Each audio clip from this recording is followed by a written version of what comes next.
अस्सलाम वालेकुम स्टूडेंट्स। आज का जो हमारा टॉपिक है वो है एन अदर बायोलॉजिकल प्रॉब्लम। आपको याद होगा कि हमने अपनी प्रीवियस वीडियो में स्टडी किया था मलेरिया के बारे में और हमने बायोलॉजिकल मेथड को अप्लाई किया था ताकि हम मलेरिया को स्टडी कर सकें। आज हम उसी से रिलेटेड एक और बायोलॉजिकल प्रॉब्लम को सॉल्व करने जा रहे हैं बायोलॉजिकल मेथड के जरिए। तो स्टूडेंट्स, अगर आपने मेरा ये चैनल सब्सक्राइब नहीं किया तो please like and subscribe my channel so that कि इससे नेक्स्ट टॉपिक की वीडियो आपको फ़ौरन मिल जाए। तो चलिए स्टार्ट करते हैं। Another biological problem was to learn about how plasmodium get into the blood of the man. एक अदर बायोलॉजिकल प्रॉब्लम, वो प्रॉब्लम क्या है? प्रॉब्लम ये है जिसको हमने सॉल्व करना है कि किस तरह जो प्लाज्मोडियम है वो मैन के ब्लड में जाता है। ठीक है, हमने प्रीवियस वीडियो में पढ़ा था कि मलेरिया की काजेज़ क्या हैं और उसकी ट्रांसमिशन किस तरह होती है, मलेरिया कैसे स्प्रेड होता है। आज हमने पढ़ना है कि प्लाज्मोडियम जो मलेरियल पेशेंट के ब्लड में मौजूद होता है वो कैसे ट्रांसफ़र होता है, यानी कैसे जो मैन का ब्लड है वो प्लाज्मोडियम से बढ़ जाता है, यानी how plasmodium gets into the blood of the man. किस तरह प्लाज्मोडियम जो है वो मैन के ब्लड में जाता है। इसके लिए ऑब्जर्वेशन से स्टार्ट करते हैं। सबसे पहला स्टेप जो है बायोलॉजिकल मेथड का, तो नंबर 1 ऑब्जर्वेशन ये है कि malaria is associated with marches, कि जो मलेरिया है ना वो एसोसिएट करती है मार्शेस से, यानी कहीं ना कहीं जो है ना मार्शेस से जो है ना वो लिंक्ड है मलेरिया।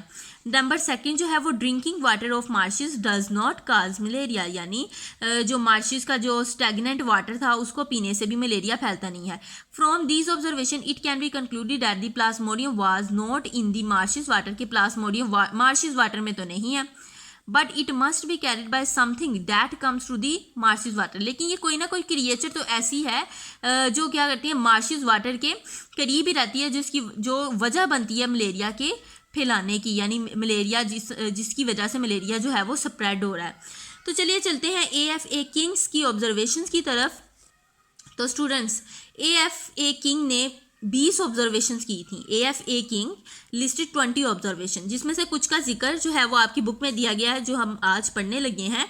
नंबर 1 ऑब्जर्वेशन थी, the people who slept outdoors were more likely to get malaria than those who slept indoors, यानी ऐसे लोग जो कि खुली फिजा में सोते हैं उनको मलेरिया ज़्यादा होता है उन लोगों की निस्बत जो कि कमरों में सोते हैं इंडोर्स में, हु स्लेप्ट इंडोर्स। ठीक है, नेक्स्ट ऑब्जर्वेशन जो थी वो ये थी कि people who slept under fine nets were less likely to get malaria, यानी ऐसे लोग जो कि नेट्स यूज़ करते हैं सोने के लिए, जो नेट्स के नीचे सोते हैं उनको मलेरिया जो होता है वो कम होता है।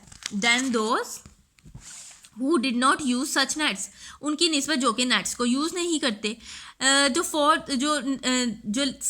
थर्ड वन जो थी ऑब्जर्वेशन वो ये थी कि individual who slept near a smoky fire usually did not get malaria, ऐसे इंडिविजुअल्स जो कि स्मोक के पास होते हैं, स्मोकी फायर के पास होते हैं, उनको भी मलेरिया नहीं होता। तो AFA किंग्स की जो 20 ऑब्जर्वेशन थी जिसमें से 3 का जिक्र यहाँ पर दिया गया था।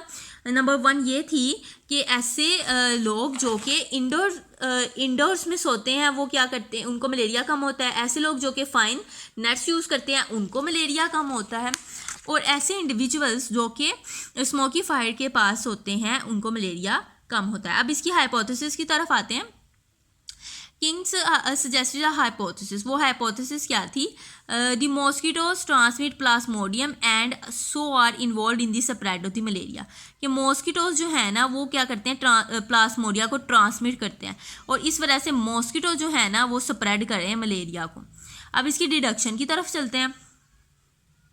तो डिडक्शन क्या थी? The Plasmodium should be present in the mosquito. कह रहे हैं कि अगर मॉस्किटो ट्रांसफ़र करता है ना प्लाज्मोडियम, तो सबसे पहले तो हम ये तो पता लगाएं कि वाकई मॉस्किटो के पास प्लाज्मोडियम है।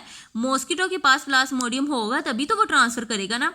ठीक है, अब आपके पास फॉर एग्जांपल एप्पल्स हैं और कोई आपसे कह रहा है कि मुझे एप्पल्स दो, तो आपके पास एप्पल्स होंगे तो आप देंगे ना। अब मॉस्किटोज़ के पास प्लाज्मोडियम होगा तो वो ट्रांसफ़र होगा ना मैन के अंदर। तो अब mosquito can get plasmodium by biting a malarial patient. और दूसरी डिडक्शन क्या थी कि मॉस्किटो कैसे प्लाज्मोडियम लेगा?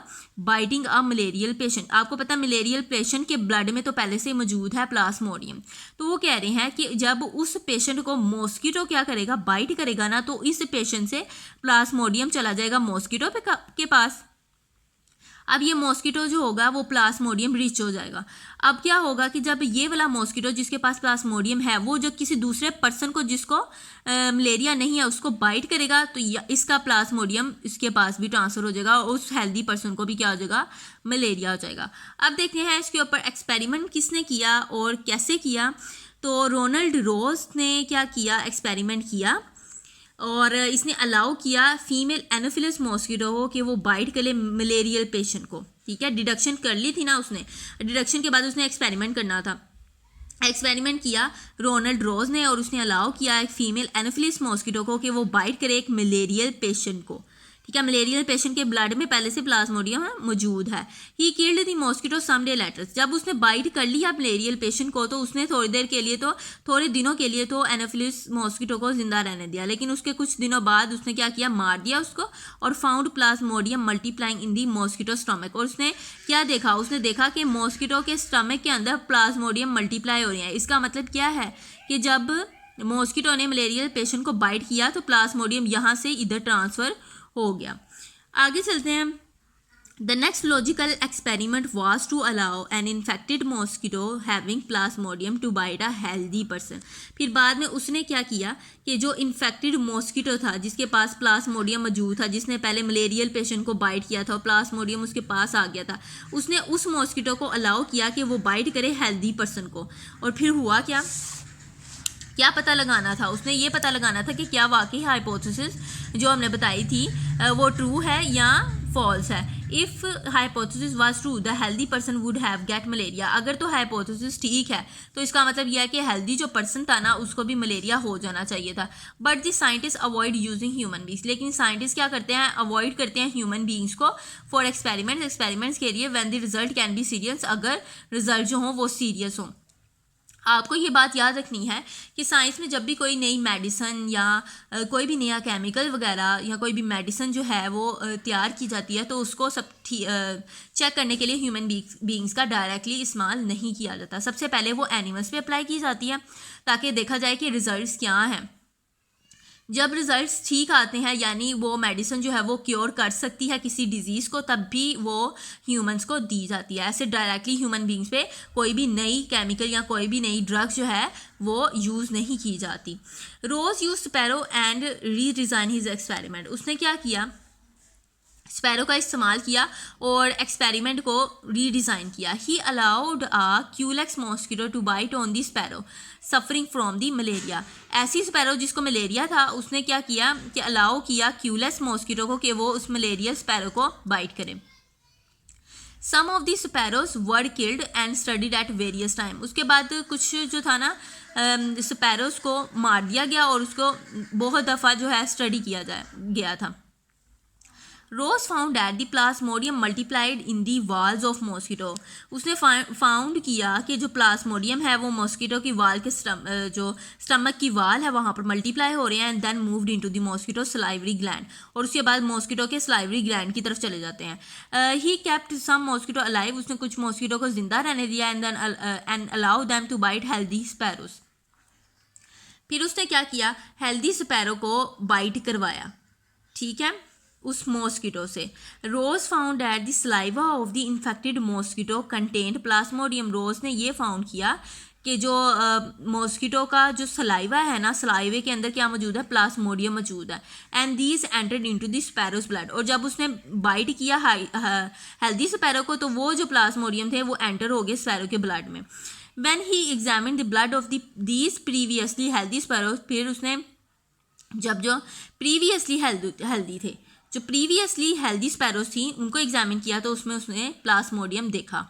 After that this experiments tested on human being. उसके बाद ह्यूमन बींग्स पर ये जो था एक्सपेरिमेंट अप्लाई किया गया। रिजल्ट इसके क्या निकले कि in this way it was confirm that the mosquito transmit plasmodium and spread malaria, जो कि हमारी क्या थी, प्रॉब्लम थी। देखिए शुरू में हमारी क्या थी, ये प्रॉब्लम थी और इसको एंड पे रिजल्ट जब निकाला गया तो इसको सॉल्व कर लिया गया और सारे इसके ऊपर एक्सपेरिमेंट्स किए गए कि किस किस तरह जो था उन्होंने चेक किया, ऑब्जर्वेशन की, फिर उसके बाद हाइपोथेसिस की, फिर डिडक्शन हुई, फिर एक्सपेरिमेंट किया रोनाल्ड रोज ने, और फिर ये सारा एक्सपेरिमेंट था और एंड पे रिजल्ट निकाल लिए गए। तो स्टूडेंट्स, ये था हमारा आज का टॉपिक। अगर आप चाहते हैं इससे नेक्स्ट टॉपिक की वीडियो आपको फ़ौरन मिल जाए तो please like and subscribe my channel. मिलते हैं हम अपनी नेक्स्ट वीडियो में, तब तक के लिए अल्लाह हाफिज़।